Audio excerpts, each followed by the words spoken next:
अब भजन का समय हो गया, अब सत्संग का समय हो गया।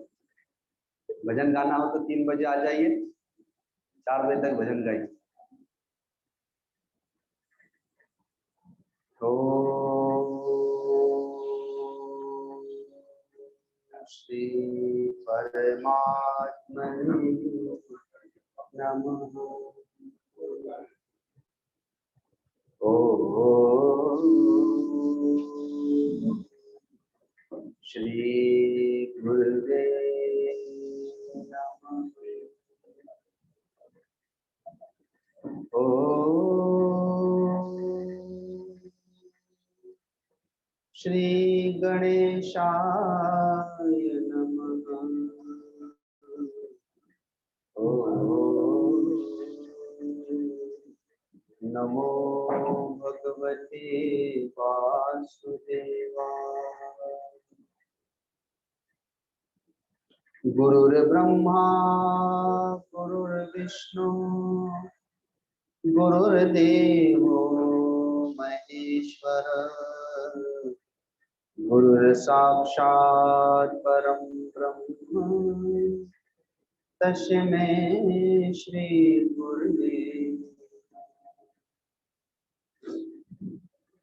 अखण्डमण्डलाकारं व्याप्तं येन चराचरं तत्पदं दर्शितं येन तस्मै श्री गुरुवे नमः।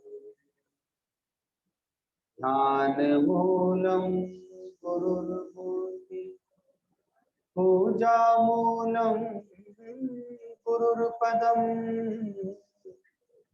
मंत्रमूलं गुरुर्वाक्यम् मोक्षमूलं गुरुकृपा। मोक्षमूलं गुरुकृपा।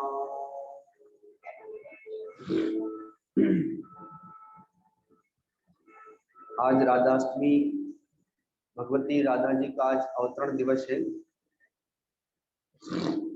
इसी उपलक्ष्य में आज अमृत बाल ग्रुप की बहुत से बालक बालिकाओं ने अपनी प्रस्तुति यहाँ पर दिखाई। किसी ने नृत्य किया है, किसी ने गायन किया है, और यहाँ पर भी छोटी राधा ने नृत्य किया, श्रृंगार किया और भजन के ऊपर नृत्य किया।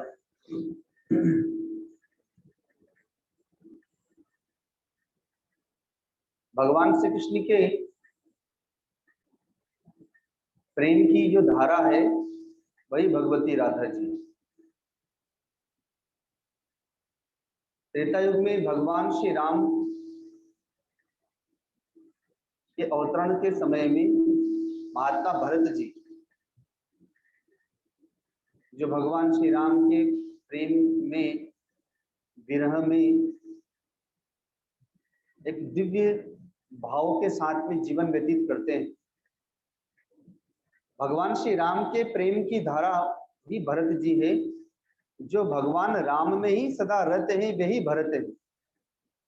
जो हम सब में भगवान श्री राम की भक्ति को भरते हैं वही भरत है। तो वैसे ही द्वापर युग में भगवान श्री कृष्ण के प्रेम की जो प्रतिमूर्ति है, भगवान श्री कृष्ण के प्रेम की जो धारा है, वही साक्षात भगवती राधा जी है। भगवान श्री कृष्ण में और राधा जी में कोई भी भेद नहीं। जो कृष्ण है वही राधा है, जो राधा है वही कृष्ण है। भरत जी प्रभु श्री राम का इतना स्मरण करते हैं, इतना स्मरण करते हैं कि वे राममय हो जाते हैं। तो उधर राधा जी भगवान श्री कृष्ण का इतना स्मरण करती हैं, इतना स्मरण करती हैं कि वो श्री कृष्णमय हो जाते हैं।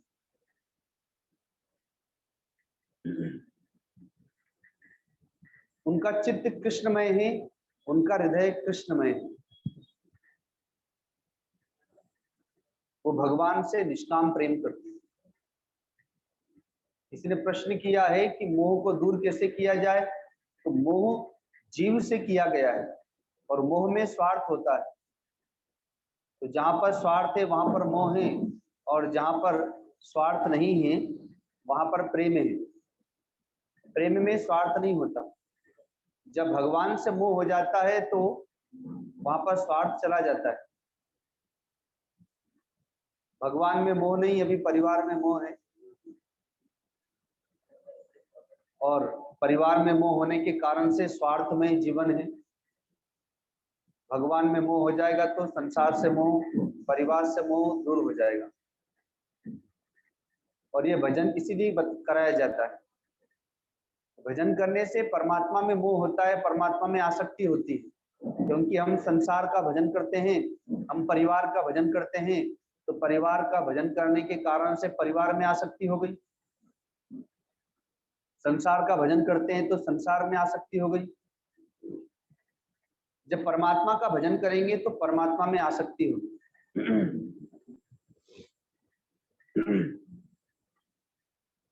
और वह परमात्मा में की गई आसक्ति धीरे धीरे प्रेम में परिवर्तित होती जाती है।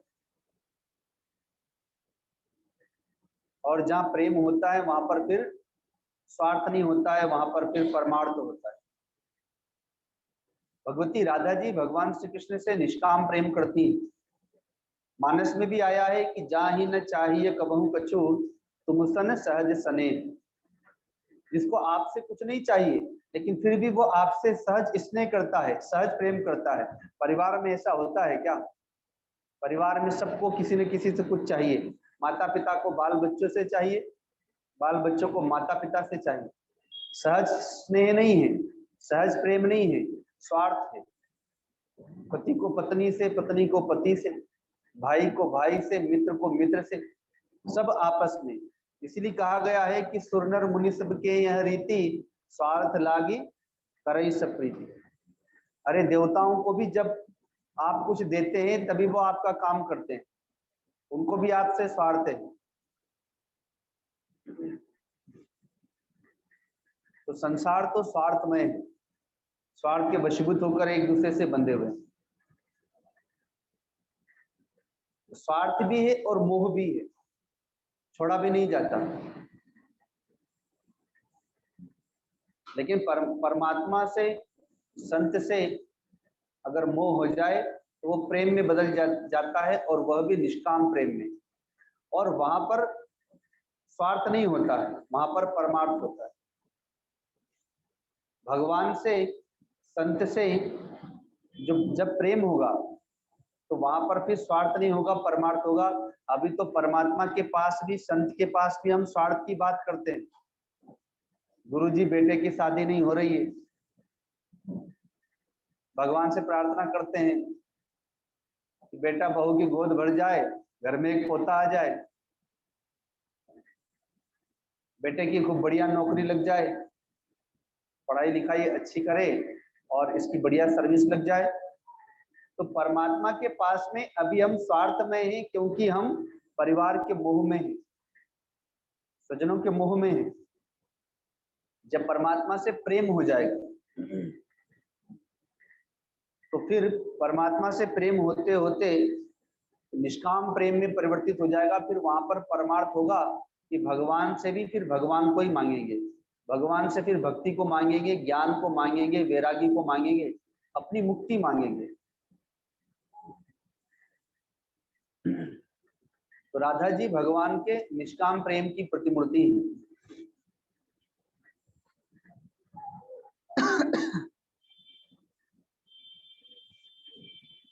भक्त उद्धव जी भगवान श्री कृष्ण को देखते हैं, एकांत में बैठे हैं भगवान श्री कृष्ण, गोपियों के प्रेम और माँ जशोदा, नंद बाबा आदि के प्रेम में वे खोए हुए, उनकी याद में खोए हुए। उद्धव जी ने देखा कि भगवान कुछ खोए हुए से लग रहे हैं, नेत्रों में आंसू भरे हुए हैं। तो पूछा कि हे प्रभु ये क्या? परमात्मा में तो मोह नहीं होता, और मोह के बिना आंसू आएंगे नहीं। आपकी आंखों में आंसू कैसे आ गए? आप तो भगवान हैं। जीव को मोह होता है, भगवान को तो मोह होता नहीं। उद्धव जी ज्ञानी हैं, भगवान के वे परमप्रिय भक्त हैं और बृहस्पति जी के शिष्य हैं, इसलिए वो ज्ञानी भक्त हैं। एक अज्ञानी भक्त होता है, एक सकामी भक्त होता है, अर्थ भक्त होता है, अर्थार्थी भक्त होता है, कोई जिज्ञासु भक्त होता है, कोई कोई ज्ञानी भक्त होता है। उद्धव जी ज्ञानी भक्त हैं, ये भगवान है इस बात का उनको पता है, उनके गुरुजी ने बता दिया है। तो इसलिए वो भगवान से कहते हैं कि हे प्रभु, आप तो साक्षात भगवान है, आपकी आंखों में आंसू कैसे? आपको तो किसी से मोह है नहीं। भगवान कहते हैं कि हे उद्धव जी, ये जो आंसू हैं ये मेरे नहीं, ये माँ जशोदा के आंसू है, ये नंद बाबा के आंसू हैं, ये गोपियों के आंसू हैं, ये राधा जी के आंसू हैं। इस समय वो मुझे याद कर रहे हैं, मेरे वियोग में, विरह में वे व्याकुल हैं, उनके नेत्रों से आंसू गिर रहे हैं, तो वही आंसू की छाया यहाँ पर आ रही है। हम जब किसी को याद करते हैं तो हमारी याद उसके पास जाती है। अब जीवों को याद करते हैं, माता पिता को याद करते हैं तो उनको भी हमारी याद आती है, और भगवान को याद करेंगे तो कभी भगवान को भी हमारी याद आ जाएगी। लेकिन हम करें क्या, हम तो जीवन दिन भर परिवार को याद करते रहते हैं, संसार को याद करते रहते हैं। सुबह शाम थोड़ा सा भगवान को याद कर लेते हैं और बाकी तो हमेशा परिवार को याद करते रहते हैं। लेकिन जो गोपियां हैं, जो राधा जी हैं, नंद बाबा, जशोदा मैया, जो ग्वाल बाल हैं, वो तो हमेशा भगवान को याद करते रहते हैं। सोते जागते खाते पीते भगवान की चर्चा, भगवान का स्मरण, भगवान का ध्यान, उनकी उन लीलाओं को याद करना, तो इसलिए हमेशा याद करते रहते हैं, तो भगवान के हृदय में भी उनकी याद आ जाती है। तो उद्धव जी ने कहा कि अगर ऐसा है, आपको याद आ रही है तो आप चले जाइए। मथुरा से वृंदावन कितनी दूर है, जाकर के सबसे मिल के आ जाइए। तो भगवान ने कहा कि बात तो बहुत सरल है, लेकिन यदि मैं अब चला गया तो फिर लौट के नहीं आ पाऊंगा। एक बार तो मैं उनके बीच से जैसे तैसे निकल के आ गया हूं, यह कह करके कि मैं अभी मथुरा जा रहा हूं, 2 दिन बाद लौट के आ जाऊंगा, लेकिन अब यदि गया तो अब मैं आ नहीं पाऊंगा, क्योंकि भगवान भी प्रेम के बंधन में बंध जाते हैं। इसीलिए भक्तों ने गाया है कि सबसे ऊंची प्रेम सगाई। भगवान को प्रेम के बंधन में भक्त बांध लेते हैं। भगवान के पास किसी चीज की कमी तो है नहीं, और वे स्वयं प्रेम की प्रतिमूर्ति हैं, ज्ञान के स्वरूपमय हैं, भक्ति के स्वरूप वाले हैं। लेकिन जब कोई भक्त उनसे प्रेम करता है तो भगवान प्रेम के बंधन में बंध जाते हैं। तो भगवान कहते हैं कि एक बार चला गया तो अब लौट के नहीं आ पाऊंगा, क्योंकि वो प्रेम के वशीभूत मुझे आने नहीं देंगे, और मैं फिर उनके प्रेम का तिरस्कार करके आ नहीं पाऊंगा। एक बार तो किसी प्रकार से बहाना बना के आ गया। उद्धव जी ने कहा कि फिर क्या उपाय है? फिर तो अब एक ही उपाय लग रहा है मुझे कि उन गोपियों को, नंद बाबा और जशोदा मैया को ही समझा दिया जाए कि वो इतने व्याकुल ना हो। वे व्याकुल हैं इसलिए कि आपको जानते नहीं कि आप साक्षात भगवान हैं, आपसे मोह कर रहे हैं वो। तो भगवान ने कहा कि आप ज्ञानी हैं तो आप ही जाकर के समझा के आ जाइए, अपना ज्ञान दे के आ जाइए, उन्हें बता दीजिए कि मैं भगवान हूं। तो जब वो मुझे जान जाएंगे तो इस प्रकार से व्याकुल नहीं होंगे। उद्धव जी ने कहा कि ठीक है, मैं ही जाता हूं, उन्हें ज्ञान दे के आ जाता हूँ। श्रीमद् भागवत महापुराण की कथा में ये प्रसंग कई बार सुनाया भी है। उद्धव जी जाते हैं, भगवान पत्र लिखते हैं, संदेशा लिखते हैं। आजकल तो मोबाइल चल गया, इसलिए अब चिट्ठी की परंपरा ही समाप्त हो गई। पहले डाकिया आता था तो बड़ा आनंद आता था, कहाँ से चिट्ठी आई, कहाँ से चिट्ठी आई।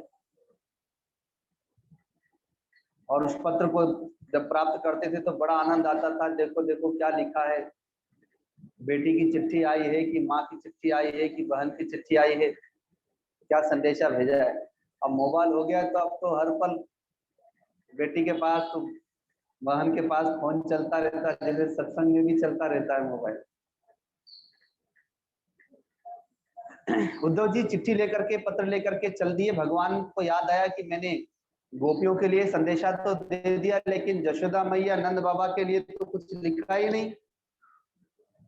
तो पीछे पीछे दौड़ते हैं, अरे उद्धव भैया ठहरो ठहरो, मैंने नंद बाबा के लिए और जशोदा मैया के लिए तो इसमें कुछ लिखा ही नहीं। तो रथ चलता जाता है, भगवान पीछे दौड़ते जाते हैं, रथ रुकता है, भगवान पहुंचते हैं और भगवान संदेशा देते हैं कि जशोदा मैया से कहना कि मैया इस मथुरा में सब कुछ है मेरे पास में, लेकिन जशोदा मैया का वह लाड़ प्यार नहीं है और जशोदा मैया का वह दुलार नहीं है, वो माखन नहीं है यहाँ पर। इसलिए मुझे आपकी बहुत याद आती है। और ऐसा ही नंद बाबा से भी कहना कि बाबा आपकी मुझे बहुत याद आती है। आप जब उंगली पकड़ करके चलाना सिखाते थे, अपने गोद में बिठा करके खिलाना सिखाते थे, बोलना सिखाते थे, तो सब बातें मुझे याद आती हैं। मेरे ग्वाल बाल सखाओं से कहना कि आप सबकी मुझे बहुत याद आती है। यहाँ तो जब मैं खड़ा होता हूँ तो पूरा दरबार खड़ा हो जाता है, बैठता हूँ तो पूरा दरबार बैठ जाता है, क्योंकि यहाँ तो मुझे राजा बना दिया। अब जो राजा बन जाए तो वो किसी से हंस नहीं सकता, किसी से बोल नहीं सकता, उसको तो हमेशा मर्यादा में रहना पड़ता। और मैं तुम लोगों के बीच में रहता था तो तुम लोग के साथ खाता था, खेलता था, बोलता था, नाचता था, गाता था, वो सब तो मेरा वहीं खत्म हो गया। इसलिए आप सब लोगों की मुझे बड़ी याद आती है। यहाँ तो मैं अकेला हूँ, कहीं भी गया तो मुझे बहुत संभल के बोलना है, संभल के बैठना है, संभल के देखना है। जैसे बहू जब ससुराल में आ जाती तो उस पर प्रतिबंध हो जाता है, जब घर में रहती है मायके में तो स्वतंत्र रहती है, बेटी बन के रहती है, पर ससुराल में तो सबकी निगाहें उसी पे रहती है। तो वैसे ही भगवान कहते हैं कि मेरी स्वतंत्रता छिन गई, मैं न यहाँ पर किसी का भाई हूँ, न किसी का मित्र हूँ, न किसी का पुत्र हूँ, यहाँ तो मैं केवल एक राजकुमार हूँ। उद्धव जी संदेशा लेकर के पहुंचे। वृंदावन में संध्या की बेला है, संध्या में पहुंचते हैं, गायें लौट करके आ रही हैं, गोधूली की बेला है, बाल बाल गायों के साथ में लौट के आ रहे हैं।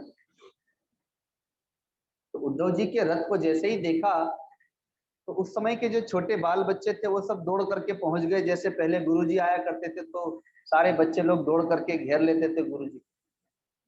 अब ये बात अलग थी कि उस समय टॉफी के चक्कर में घेरते थे। पहले टॉफी और बिस्कुट की बहुत कीमत थी, अब तो बहुत सस्ते हो गए, इसलिए बच्चों को अब टॉफी की चिंता ही नहीं है, बच्चे भी बड़े हो गए। अब उद्धव जी जैसे ही पहुंचे तो उद्धव जी का रथ देख करके बच्चों ने घेर लिया, बड़ों को पता चला तो वो भी देखने आए। तो आपस में विचार करते हैं कि ऐसा ही रथ आया था जो हमारे कन्हैया को लेकर के चला गया। अक्रूर जी बैठ के आए थे और हमारे कन्हैया को लेके चले गए, तो आज तक लौट के नहीं आए, आज फिर वही रथ आया है, देखो देखो कौन आया है। तो नंद बाबा को भी पता चला तो वे भी आए। अब वे वृद्ध हो गए हैं, उनको ठीक से दिखाई नहीं देता। तो दूर से तो जब देखा तो उद्धव जी भगवान के पहने हुए कपड़ों को पहनते थे। भगवान ने जो कपड़े पहने फिर बाद में जब उतार दिए, उन्हीं कपड़ों को उद्धव जी पहनते थे। भगवान जो माला धारण करते थे, जब माला उतारते थे तो उद्धव जी उसी को पहन लेते थे। भगवान जो खाते थे उस थाली का जो बचा हुआ प्रसाद था वही उद्धव जी खाते थे। तो भगवान के वस्त्रों को पहना हुआ था तो नंद बाबा ने देखा तो उन्हें दूर से ऐसा लगा कि लगता हमारा कन्हैया आ गया। तो दौड़ करके जाते हैं, लेकिन नजदीक जब पहुंचे तो देखा कि अरे ये तो हमारा कन्हैया नहीं है, वो तो श्यामल है, श्याम स्वरूप वाला है, ये तो गोरे हैं, गौर वर्ण वाले हैं।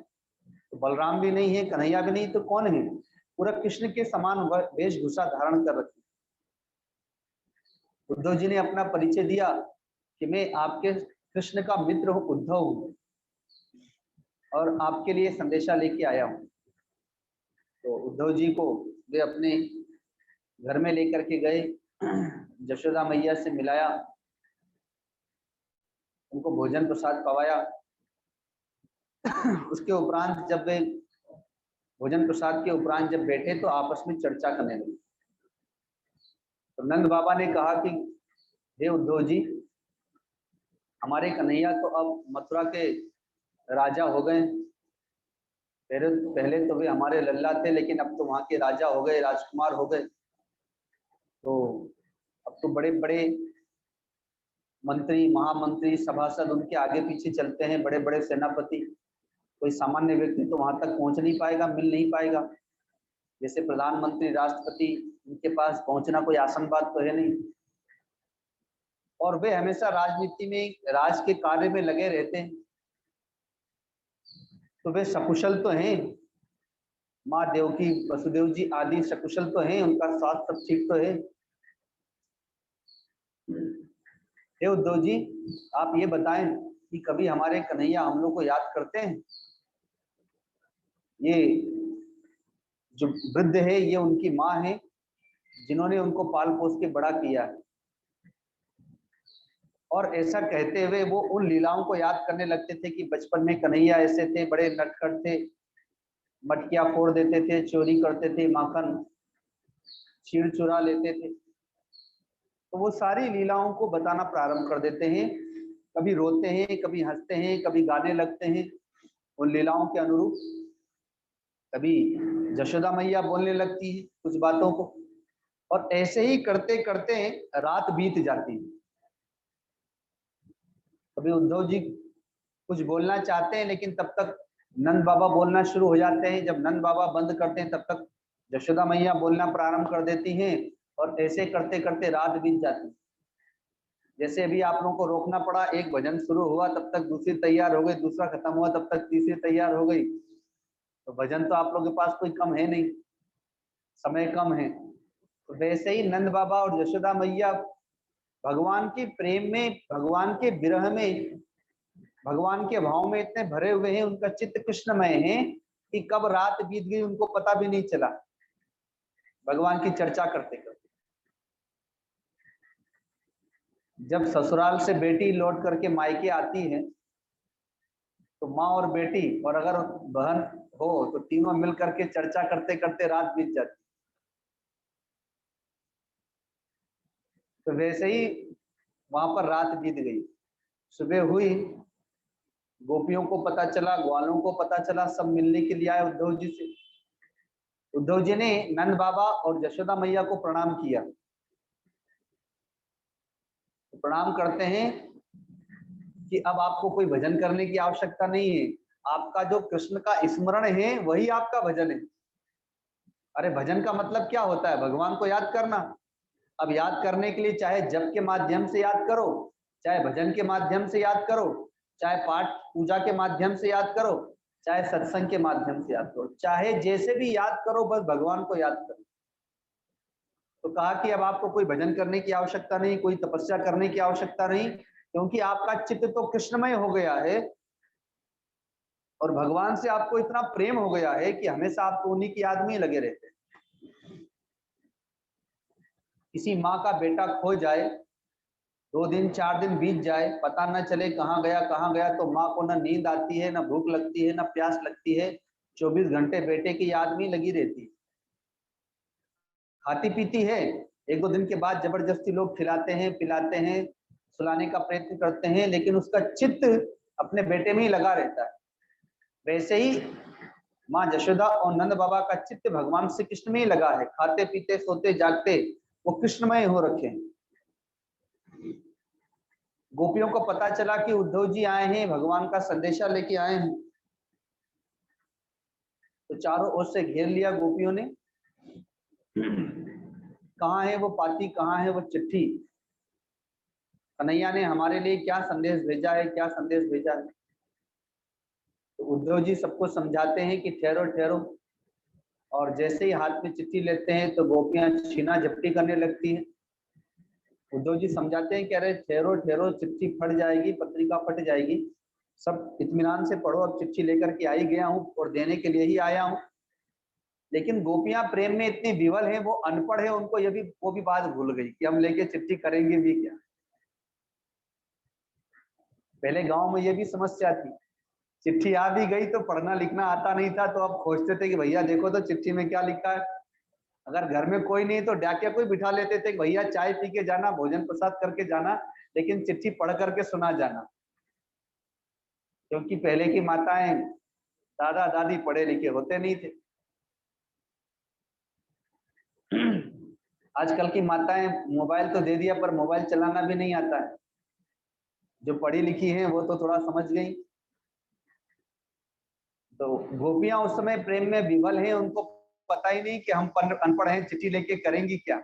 लेकिन इसमें कन्हैया ने अपने हाथों से लिखा है, कन्हैया ने इस चिट्ठी को हमारे लिए संदेश दे करके इसे भेजा है, तो उन्हें लगता है कि ये चिट्ठी नहीं, साक्षात कन्हैया ही आ गए। इसलिए वो सब छीना झपटी कर रही है। अब उद्धव जी अकेले, इतनी सारी माताओं ने घेर लिया, इसलिए अब वो भी बेचारे क्या करे, चिट्ठी ले ली सबने और सब खींच करके फाड़ करके टुकड़े टुकड़े कर दिए और वो टुकड़ों को लेकर के चली गई। कोई माथे से लगा रही है, कोई आंखों से लगा रही है, भगवान के याद में सब रोने लग रही हैं। तो नेत्रों के आंसुओं से, पहले तो वो कलम तो होती नहीं थी, पहले दवात होता था, अर्थात जो स्याही और दवात, ये मोर पंख के माध्यम से उस स्याही में डुबो डुबो करके उसे लिखा जाता था और भोजपत्र में लिखा जाता था। तो ये आजकल के कागज तो होते नहीं थे कि जल्दी फटेंगे नहीं, भोजपत्र होता था, वो खींचातानी करेंगे तुरंत फट जाएगा। और उसमें भी वो स्याही से लिखा गया था, तो आंसुओं के लगने से स्याही फैल गई तो सारे जो अक्षर थे वो आपस में मिल गए। अब पता ही नहीं चलेगा कि उसमें क्या लिखा था। तो कोई आंखों से लगाती है, कोई सिर से लगाती है, कोई छाती से लगाती है, भगवान की याद में, उन यादों में खो जाती है, भगवान के स्मरण में। 10 मिनट, 15 मिनट, आधा घंटा, 1 घंटा बीत गया। जब उनको थोड़ा संतोष हुआ, भगवान की चिट्ठी मिलने से उन्हें यह लगा कि साक्षात भगवान आ गए, साक्षात कन्हैया आ गए, तो थोड़ी देर के लिए सब सब शांत हो गई। कोई किसी पेड़ के नीचे, कोई किसी झाड़ी में, कोई जमुना जी के तट पर, कोई किसी गौशाला में, सब इधर उधर बैठी हुई हैं। कोई किसी से बात नहीं कर रही, बल्कि सबको भाव समाधि लग गई। भगवान का स्मरण करते करते करते करते भाव समाधि लग जाती। परिवार का स्मरण करते करते अज्ञान की समाधि लग जाती है। जैसे अभी सब समाधि में ही बैठे हैं, सबको अज्ञान की समाधि लगी हुई है। मैं शरीर हूं, इस भाव की सिद्धि हो गई है, इसी की समाधि है। ये संसार है, इस भाव की सिद्धि हो गई है, इसी की समाधि लगी हुई है। लेकिन उनका चित्त इतना कृष्णमय हो गया है कि संसार उनके लिए शून्य हो गया, शरीर उनके लिए शून्य हो गया, और एक भी विचार नहीं है उनके पास।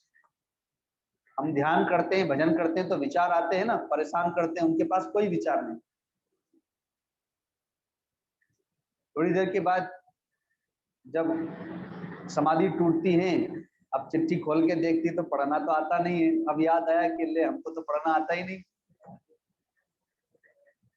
तो सब गोपियां एक दूसरे के पास पहुंचती है तो बोलती मुझे भी पढ़ना नहीं आता। क्योंकि पहले तो बच्चों को ऐसे भी विद्यालय में भेजा ही नहीं जाता था, पहले बच्चों की पढ़ाई दूसरी होती थी।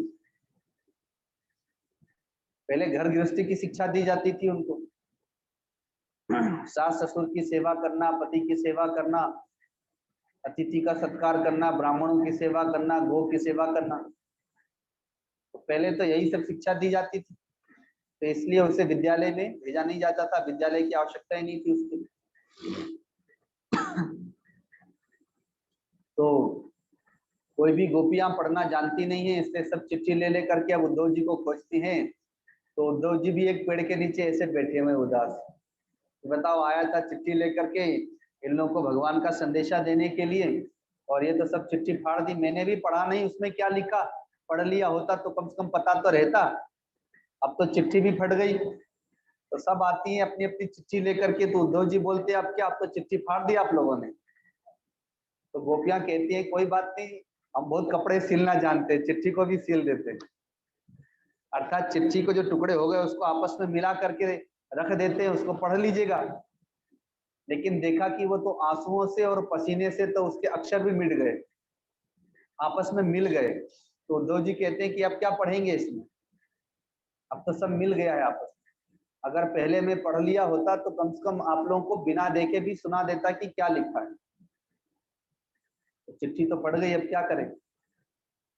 तो तब तक अब गोपियां भगवान के संदेशा को तो अब क्या सुनेंगी, वो अपनी अपनी बात कहना प्रारंभ कर देती है, उलाना देना, कोई कुछ कहना कोई कुछ कहना भगवान के लिए। उलाना देते हुए कोई गोपी कहती है कि वो कृष्ण वो बहुत छलिया है। उसी समय एक काला भौरा, बगीचे में है वो लोग, तो भौरा उड़ता हुआ आता है पुष्पों पर पराग चयन करने के लिए। तो कहती हैं, और भ्रमर गीत कहते हैं उसको, जैसे गोपी का गीत होता है ना वैसे ही भ्रमर गीत होता है। अर्थात गोपियों ने उस भ्रमर के ऊपर जो गायन किया, कहा कि देखो जैसे ये भौरा छलिया है वैसे ही वो कन्हैया भी छलिया है। ये भौरे को एक पुष्प पर बैठने में संतोष नहीं मिलता, ये कितने सारे पुष्पों का पराग चयन करके लेके जाता है।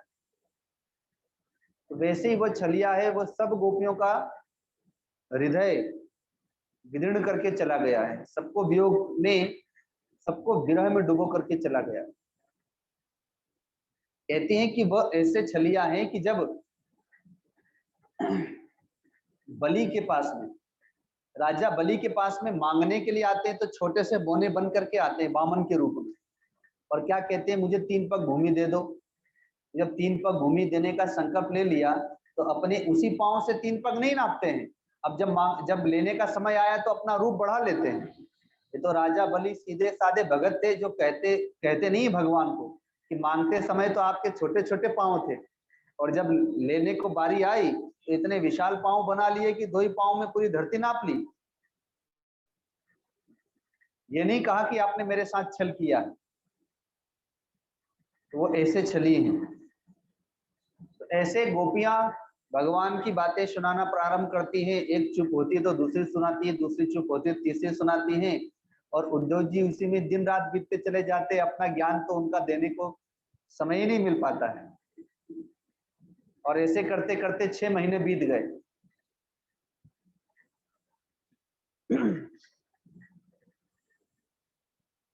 6 महीने बीत गए, उद्धव जी को अवसर ही नहीं मिला, गोपियां अपनी अपनी बातें सुनाती रहती। अब एक दिन की बात है, उद्धव जी सुबह सुबह जमुना जी में स्नान करने के लिए गए तो वहां देखा है गोपी ध्यान में बैठी। तो गांव में तो माताएं या पुरुष वर्ग भी जल्दी उठ जाते हैं, 3-4 बजे उठ जाते हैं। यहाँ पर भी आप लोग 4 बजे सुबह उठ जाते हैं। शहरों में बात अलग है कि 8 बजे से उठना शुरू करते हैं, 6 बजे से 7 बजे से, लेकिन गांव में तो 2 बजे 3 बजे से उठना शुरू कर देते हैं। वालों को तो और भी जल्दी उठना पड़ता है, गायों का दूध दूहना होता है, दूध निकालिए उसके बाद फिर दूध लेकर के शहर में पहुंचाना होता है। आजकल मोटरसाइकिल है, पहले मोटरसाइकिल थोड़ी थी, बैलगाड़ियों पर लेकर के जाना है, चाहे गोपियों को भी अपने सिर पर रख करके ले जाना है। तो उद्धव जी पहुंचे स्नान के लिए जमुना जी, तो वहां देखते एक गोपी ध्यान में बैठी हुई है। तो उद्धव जी कहते हैं कि ये मुझे ध्यानी गोपी लग रही है, लगता है ये मेरी बात सुनेगी, मेरे ज्ञान की बात इसको समझ में आ जाएगी। वो लोग तो सुनती भी नहीं है ज्ञान की बातें, और अपनी सुनाती ही रहती प्रेम की बातें, भक्ति की बातें। तो आज ये ज्ञानी लग रही है, ध्यानी लग रही है, यही मेरी बात सुनेगी, इसी को बात सुनाता हूँ। तो इसलिए उद्धव जी वहीं पर बैठ गए, ये ध्यान से उठेगी तो उसके बाद में इसको बताऊंगा ज्ञान की बात। तो बैठे बैठे 10-15 मिनट हो गया, आधा घंटा हो गया, तब वो गोपी उठी, अर्थात उसकी आंखें खुली। जैसे ही आंखें खोली तो देखा सामने उद्धव जी बैठे हुए। तो उद्धव जी ने कहा कि हो गया ध्यान? किसका ध्यान कर रही थी? कहा मैं कोई ध्यान व्यान नहीं कर रही थी। ध्यान नहीं कर रही थी तो क्या कर रही थी आंख बंद करके आधे घंटे से बैठी हो? तुम्हारा शरीर तो बिल्कुल शांत था, बिल्कुल भी हिलडुल नहीं रहा था, श्वास भी बिल्कुल हल्की चल रही थी, तो बिल्कुल ध्यान में मग्न थी तुम। तो कहती है कि मैं कोई ध्यान वान नहीं कर रही थी, मैं तो उस टेढ़े टांग वाले को निकालने का प्रयत्न कर रही थी। कहती है कि ऐसा हुआ कि जब मैं कुछ दिनों पहले की बात है, कुछ समय पहले की बात है, एक दिन सुबह उठ करके मैं गाय का दूध, सुबह उठी तो मेरी सासू माँ ने कहा कि जाओ जा करके गाय का दूध धो लो तो चाय बना ली जाएगी। तो मैं गाय का दूध धोने के लिए गई, दूध निकाल रही थी, तभी एक सुंदर सा लल्ला मेरे पास में आया, वही कन्हैया, और कहता है कि अरे गोपी, बहुत जोरों की भूख लगी है, मुझे दूध पिला दोगी? मैंने कहा पिला दूंगी, लो। वो मुंह खोल करके खड़ा हो गया। मैंने गाय के जो दूध की धार थी वो ऐसे निकाल रही थी, तो मैंने उसके मुंह में ही धार डालना शुरू कर दी और वो दूध पीने लगा। तो मैं उसका दर्शन भी करते जा रही थी, बड़ा सुंदर मनमोहक स्वरूप था। थोड़ी देर के बाद मेरी सासू आई और कहती कि अरे बावरी हो गई है क्या, दूध सारा धरती पे गिरा दिया। तो मैंने ध्यान से देखा तो वहां तो कोई भी नहीं था, वो सारा दूध तो ऐसे ही धरती पर ही गिर रहा था। अब मेरी सास ने मुझे बहुत गालियां दी, ऐसी पागल बहू आ गई, बताओ दूध नीचे नीचे गिरा दिया, बाल्टी तो ऐसी रखी रह गई, उसमें दूध नहीं निकाला, दूध नीचे निकाल दिया। दूध तो निकाला लेकिन धरती पे निकाल दिया। बहुत गालियां दी और कहा कि चलो अब धान कूट लो तो अब चावल बना देंगे।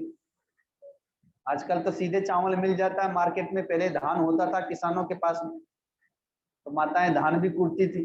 तो कहा कि चलो धान कूटो, तो मैं धान कूटने लगी। थोड़ी देर तक धान कूटते कूटते तभी वो फिर वापस कन्हैया आ गया, और कन्हैया ने अपनी मीठी मीठी बातों में मुझे उलझा दिया। कुछ पूछता है तो मैं बताती हूँ, कभी मैं पूछती तो वो बताता है। अब चर्चा करते करते आधा घंटा 1 घंटा बीत गया। थोड़ी देर के बाद सासू आई, बोले पागल हो गई, ये किससे बतिया रही है अकेली बैठे बैठे?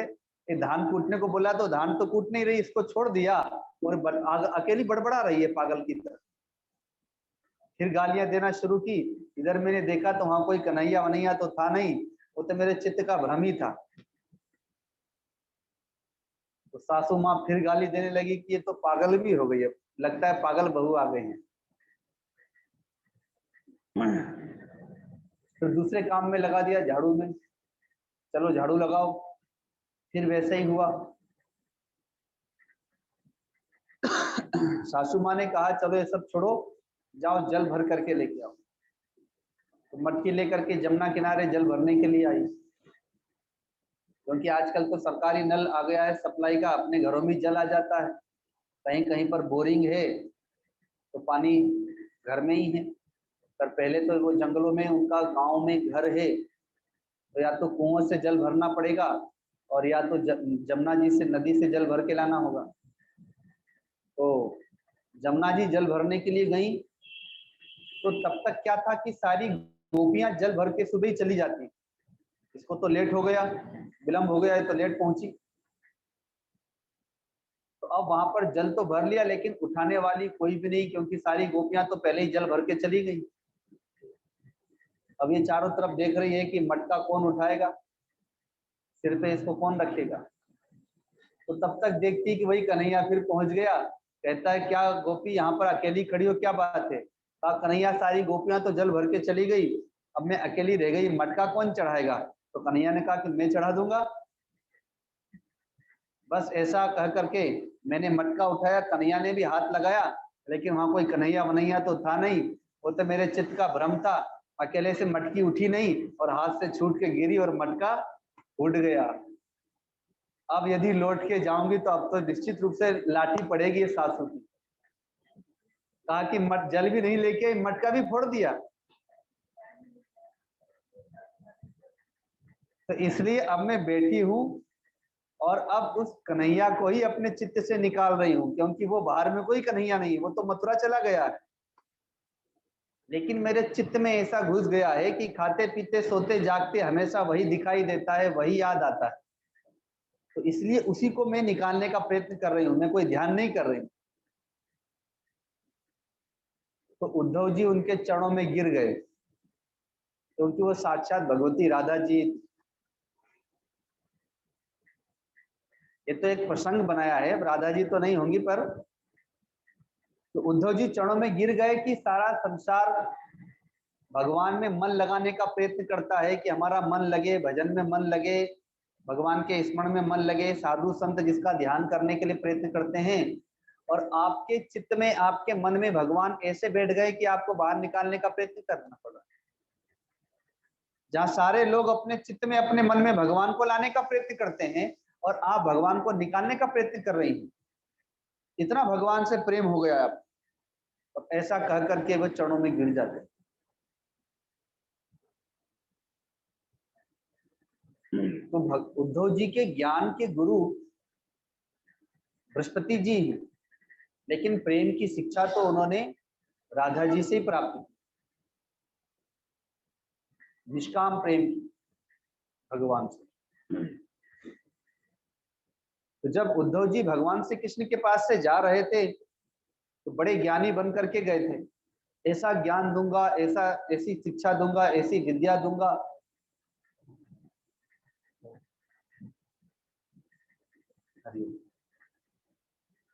लेकिन राधा जी ने जब प्रेम की शिक्षा दी तो अब उद्धव जी भगवान के प्रेमी भक्त भी हो गए। पहले ज्ञानी भक्त थे, अब प्रेमी भक्त हो गए। 6 महीने के उपरांत अब उद्धव जी पुनः वृंदावन से मथुरा लौट करके आते भगवान के पास। तो भगवान के पास में आते हैं तो अब भगवान से वो ज्ञान की चर्चा नहीं करते, अब प्रेम की चर्चा करते हैं, भक्ति की चर्चा करते हैं और कहते हैं कि हे कन्हैया तुम बहुत निष्ठुर हो, हे कृष्ण तुम बहुत निष्ठुर हो, बड़े निर्दयी हो, तुमको उनकी याद नहीं आती है। वो आप वे सब, वो नंद बाबा, जशोदा मैया, वे तुम्हारे ग्वाल बाल सखा, वे गोपियां, वे राधा जी, वे तुम्हें इतना याद करती, उनका तो जीवन ही कृष्णमय है। सोते जागते खाते पीते वे सदा आपका स्मरण करती रहती हैं और आपको उनकी याद ही नहीं आती है। ऐसा कह करके उद्धव जी के नेत्रों में आंसू आ जाते। तो गए थे तब वे ज्ञानी भक्त थे, लेकिन जब लौट करके आए तो प्रेमी भक्त होकर के आए।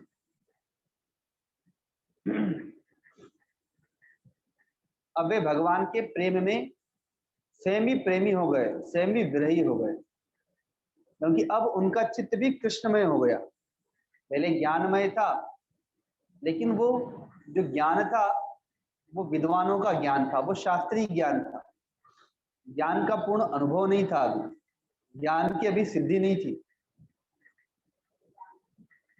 अब वे भक्त भी हैं और ज्ञानी भी हैं। तो ये भगवती राधा जी का निष्काम प्रेम है। जाहि न चाहिए कबहू कछु तुमसन सहज सने, भगवान से सहज स्नेह करती है, भगवान से निष्काम प्रेम करती है। तो वह निष्काम प्रेम, वह निष्काम भक्ति हम सबको भी प्राप्त हो। राधाष्टमी मनाने का, अर्थात राधा जी के जन्म दिवस मनाने का वास्तव में लक्ष्य यही होना चाहिए, और उस जन्मोत्सव को मनाने का उद्देश्य भी यही होना चाहिए, उसकी सार्थकता भी यही होना चाहिए।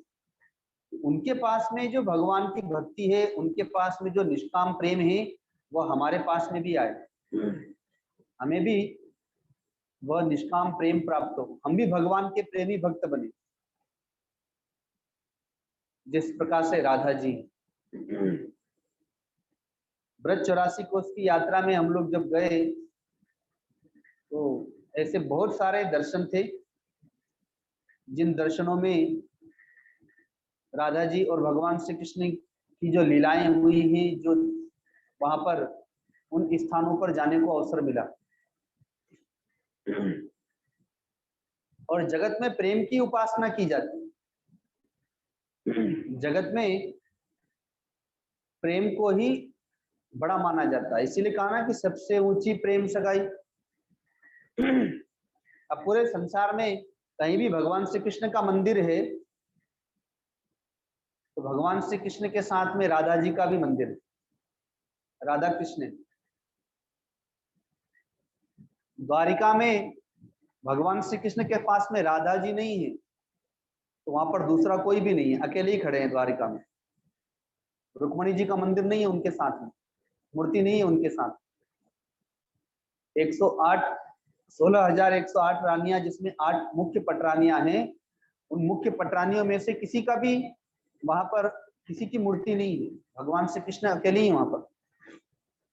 रुक्मणी जी का मंदिर दूसरे नगर में, द्वारिका से दूर, जहां वो हरण करके लेके सबसे पहले आए थे, द्वारिका से बाहर जहां रुके थे, वहां पर रुक्मणी जी का मंदिर। लेकिन द्वारिका में उनकी मूर्ति के पास में उनका मंदिर नहीं है। और पूरे भारत देश में जहां भी या तो भगवान श्री कृष्ण अकेले खड़े हैं, जैसे वृंदावन में बांके बिहारी अकेले ही, तो या तो अकेले हैं और नहीं तो फिर राधा जी के साथ में है, राधा कृष्ण का मंदिर होता है। क्योंकि वो राधा जी नहीं है, वो साक्षात भगवान का के प्रेम की प्रतिमूर्ति ही है वो। तो प्रेम की उपासना की जाती है, प्रेम की पूजा की जाती है, प्रेम की वंदना की जाती है, प्रेम की स्तुति की जाती है। और भगवान के भी उन विग्रहों में उसी विग्रह की पूजा की जाती है जो भगवान का प्रेममय विग्रह है। अर्थात 12 वर्ष भगवान वृंदावन में रहे, तो बांसुरी बजाए, तो भगवान की जो मूर्ति बनती है वो उसी रूप वाली बनती है।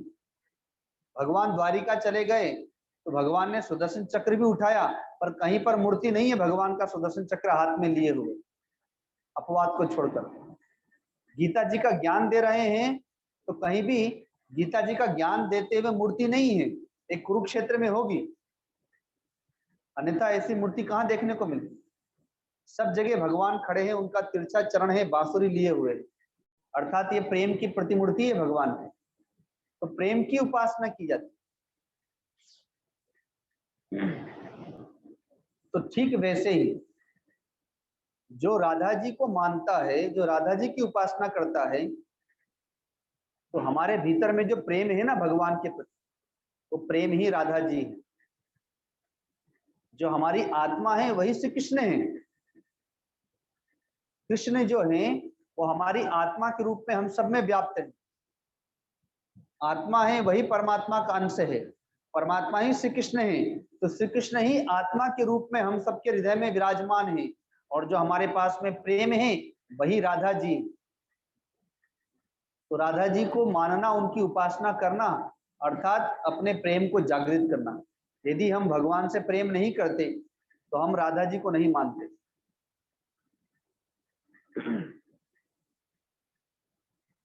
यदि हम प्रेमी भक्त नहीं है, अर्थात हम संसार में मोह करते हैं, प्रेम नहीं करते, परिवार में मोह करते हैं, प्रेम नहीं करते, तो हम राधा जी को नहीं मानते। क्योंकि राधा जी प्रेम की प्रतिमूर्ति है और वही प्रेम हम सबके भीतर में। अब उसी प्रेम को बढ़ाना है। परम पूज्य मस्तराम बाबा जी ने राधा जी के प्राकट्य पर एक भजन गाया है, उसी भजन को यहाँ पर प्रस्तुत करते हैं। इससे पहले भी कई बार सुनाया है। एक बार उनके सामने राधा जी प्रकट हुई थी। संतों को दर्शन होते हैं भगवान के, तो एक बार राधा जी प्रकट हुई थी, तो उसी समय का ये पद है। तो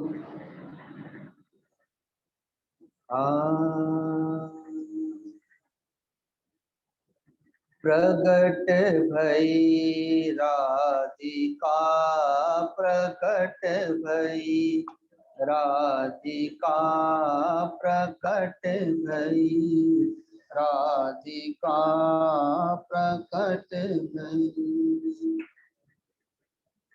गंग की तरंग सी, गंग की तरंग सी, माधुरी उमंग सी, माधुरी उमंग सी, प्रेम की सी व्यंजना, प्रेम की सी व्यंजना, प्रकट भई राधिका उदित भई, राधिका प्रकट भई, राधिका उदित भई, राधिका।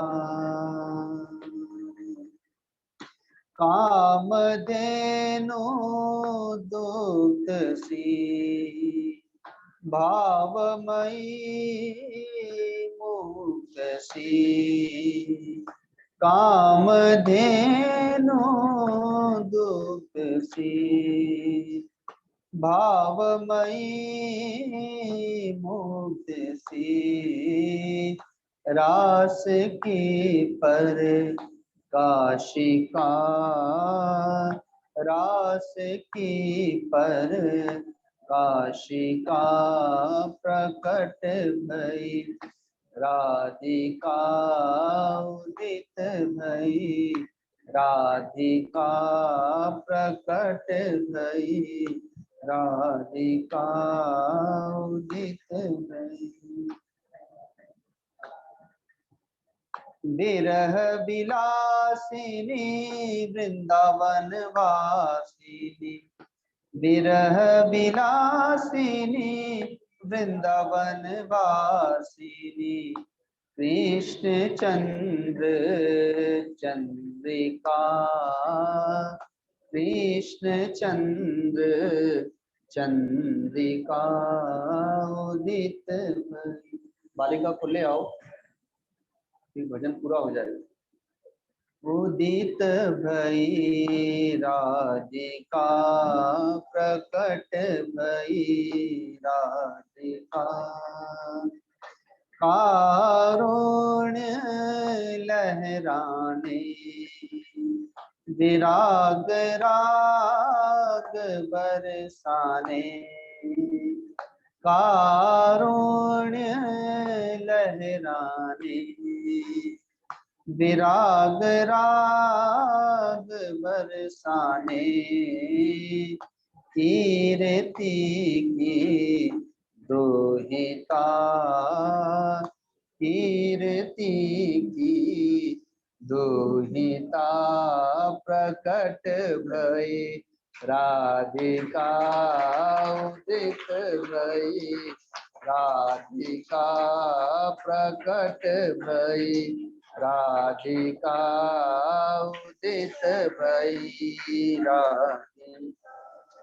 गंग की तरंग सी, गंग की तरंग सी, माधुरी उमंग सी, माधुरी उमंग सी, प्रेम की से व्यंजना, प्रेम की से व्यंजना उदित भई, राधिका प्रकट भई, राधिका उदित भई, राधिका प्रकट भई, राधिका।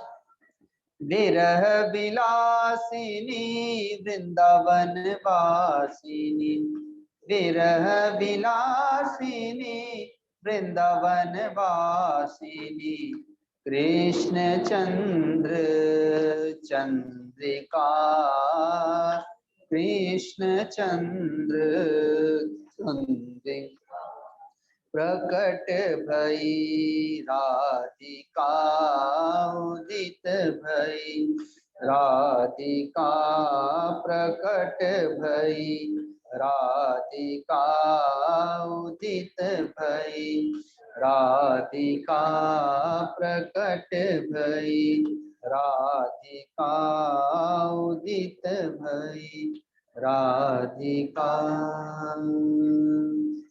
बोलिए सद्गुरुदेव भगवान की, वृंदावन बिहारी लाल की, गौ माता की, गंगा मैया की, सब संतों की, सब भक्तों की।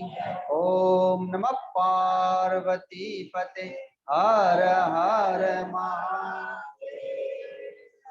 एक राधा जी का भजन गा लीजिए, राधा जी का कोई भजन गा लीजिए। माइक वहां पर बहुत सुंदर। हरिओम। कन्हैया बना दिया, राधा जी का भजन है ना। राधा जी को राधा जी को